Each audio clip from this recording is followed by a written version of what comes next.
آپ چڑھائی فوج پہ کر دیں تو پھر فوج بخشے کی تو نہیں نا. آپ ضروری نہیں کہ ڈائریکٹ آپ رابطے سے چلمن بھی رابطے کیے جا سکتے. میں ان کے گھٹنے اور پاؤں پکڑ لوں سب کو اور کہوں کہ یار یہ جو نام لے رہے ہیں آرمی کا چیف کا افواج پاکستان ہے، مثلا آپ کی عدلیہ کا ادارہ ہے، ان کو بدنام نہ ہونے دیں. آپ کے الیکٹڈ لوگوں کی ہمیں آنر کرنی چاہیے.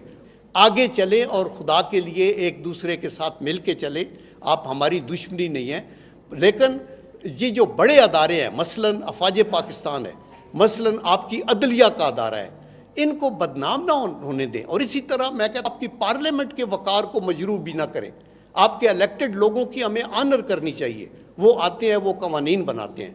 تو یہ چند ایک چیزیں تھیں جس کے لیے ہم نے آج میں نے کہا یہ ڈاؤٹ کلیریفائی کروں، چونکہ مجھے ہر طرف سے میسج آ رہا تھا کہ یہ ایکس سروس مین کی طرف سے آپ لوگوں نے یہ نوٹیفیکیشن دیا ہے یا یہ کیا ہے جس میں آپ کہہ رہے ہیں کہ نہیں ہم ہی ذمہ دار ہیں. میں کہ یہ تو آئی ڈونٹ نو، یہ تو ایبسولوٹلی فیک اور ایک آدمی کی ہے. اور چونکہ ملک کے اندر لاوا پکا ہوا ہے اور دشمن نے وہ آگ جلانے کے لیے کافی لکڑیاں اکٹھی ہوئی ہیں، اس لیے اس طرح کا ایک شوشہ جو ہے وہ آگ بھڑکاتا ہے. تو اس کو ہمیں نگیٹ کرتے ہیں، ہم پرزور مذمت کرتے ہیں. ہمیں فخر ہے اپنے سولجرز کے اوپر، اپنے ایئر فورس کے اوپر، اپنی نیوی کے اوپر، اپنے سیکنڈ لائن فورسز کے جوان جو شہادتیں پیش کر رہے ہیں اور جو بارڈروں کے اوپر تحفظ دے رہے ہیں. ان کو بدنام کرنے کی کوئی کوشش بھی ہوگی تو ہم اس کی مخالفت کریں گے. ہم پاکستان کے حمایتی ہیں اور اللہ کے کرم سے چلتا ہے. ہم یہ کہتے ہیں کہ پہلی بات جو اگر میرے ہاتھ میں کچھ ہو تو میں ان کے گھٹنے اور پاؤں پکڑ لوں سب کو اور کہوں کہ یار آپس میں پہلے تو آپ ورکنگ ریلیشن قائم کریں.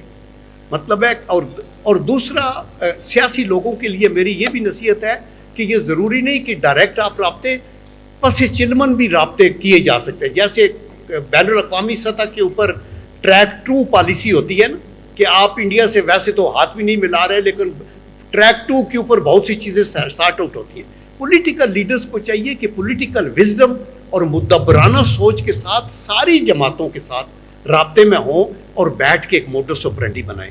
اور الیکشن کمیشن کو چاہیے کہ وہ دیانتداری کے ساتھ یہ دیکھے جہاں خرابیاں ہوئی ہیں اس کو کینسل کرے اور جہاں غلط ہو رہا ہے وہ دیکھے کہ کیا ہے، کورٹس بھی وہ اپنا فیصلہ کرے.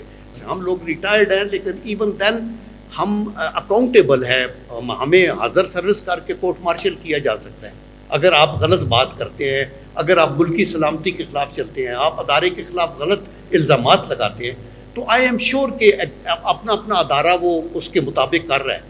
ہمیں اس ڈیٹیل میں نہیں جانا، وہ ادارے خود سمجھدار ہیں، ان کو پتہ ہے کون سے کیا ہے. ہم اپنے ریٹائرڈ لوگوں کے ساتھ ہمارا ایک محبت اور پیار کا رشتہ بھی ہے.